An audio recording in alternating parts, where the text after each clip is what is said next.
नमस्कार दोस्तों, मैं हूं आंचल और आप देख रहे हैं द भारत शो। जो चैनल ये दावा करते हैं कि हम नंबर 1 हैं, सबसे सटीक खबरें हमारे पास मिलती हैं, सबसे ज़्यादा झूठ फैलाते हुए वही पकड़े जाते हैं। और इंडियन मीडिया का स्तर दिन ब दिन गिरता जा रहा है इस वजह से, क्योंकि इनके पास कुछ ऐसा नहीं है कि ये फैक्ट चेक करके खबर दे। सोशल मीडिया पर अफवाह सुनते ही ये खबर बना देते हैं।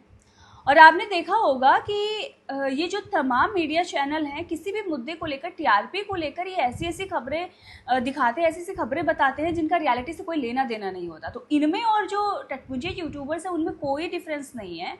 एटलीस्ट जो यूट्यूबर्स हैं उनके पास कुछ खबरें होती हैं, वो थोड़ा सा मैनिपुलेट करते हैं, लेकिन ये तो सीधा सीधा झूठ ही बोल रहे हैं। बात कर रहे हैं आज तक की स्टार एंकर नेहा बाथम को माफ़ी मांगनी पड़ रही है। क्यों वो जनता से माफ़ी मांग रही है, चलिए वो भी आपको बताते हैं। अब जब भारत पाकिस्तान का युद्ध चल रहा है, ऐसे में आपको अपनी जनता को भ्रमित नहीं करना है।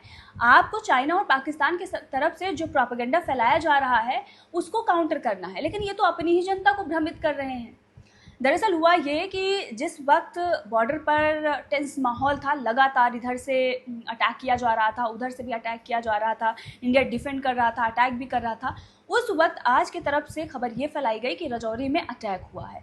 फियादीन अटैक बताया गया और ये अंजना ओम कश्यप की तरफ से खबर दी गई।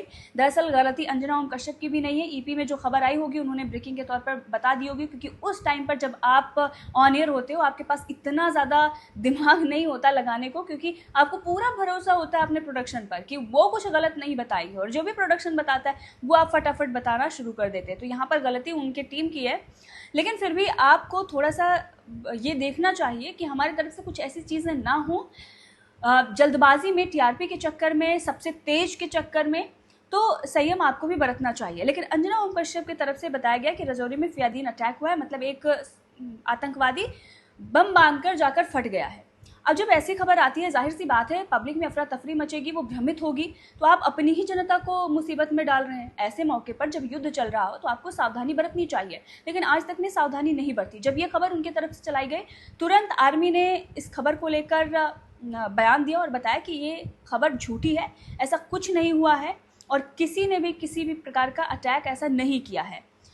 अब ऐसी बहुत खबरें आज तक की तरफ से फैलाई गई। वैसे बहुत सारे चैनल थे, लेकिन उसमें सबसे तेज, सबसे आगे आज तक ही था झूठ फैलाने में।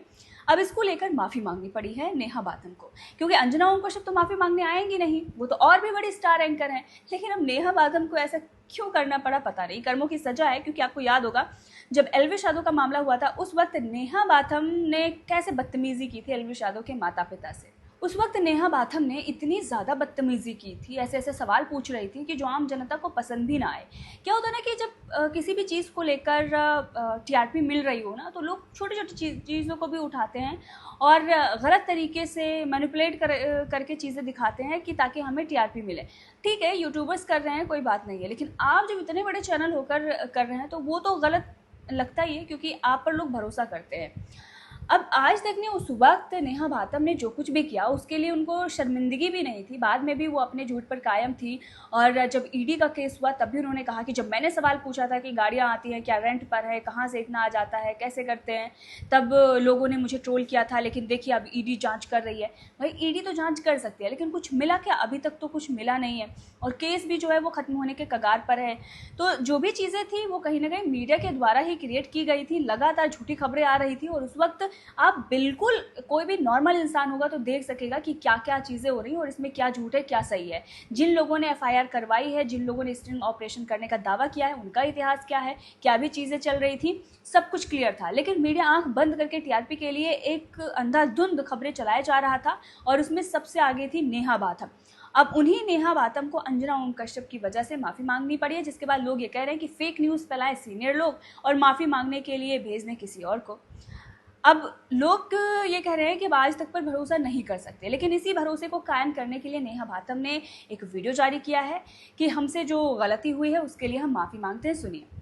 मुश्किल की घड़ी है, चुनौती की भी घड़ी, और देश के लिए भी और न्यूज चैनल के तौर पर हमारे लिए भी सटीक और सच्ची खबर, यही हमारी प्राथमिकता रही है। लेकिन पिछले 24 घंटे हमारे लिए परीक्षा की घड़ी रहे हैं, क्योंकि सीमा पर तेजी से हालात बिगड़ते गए।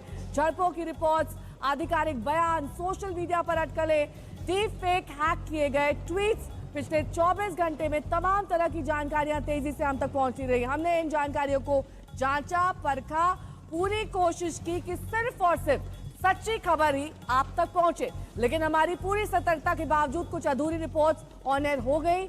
इसके लिए हम आपसे माफी चाहते हैं। हमारा आपसे वादा है 100% और पूरी तरह से सत्यापित खबरें ही आप तक पहुंचाने का। तो सुना आपने, माफी मांग रहे हैं और बता रहे हैं कि सबसे ज्यादा लोग भरोसा इंडिया टुडे पर करते हैं। मतलब आप खुद बता रहे हैं कि सबसे ज्यादा लोग भरोसा इंडिया टुडे पर करते हैं, और इतना भरोसा लोगों का आप पर है तब भी आप झूठ फैलाते हैं। मतलब आप लोगों के इमोशन से खेलते हैं। आप अपने टीआरपी के लिए किसी भी हद तक गिर सकते हैं। और उन्होंने तो ऐसी रिपोर्टिंग की है कि यहाँ से हेलीकॉप्टर उड़ रहे हैं, यहाँ पर ये हो गया है, वहाँ पर हो गया है।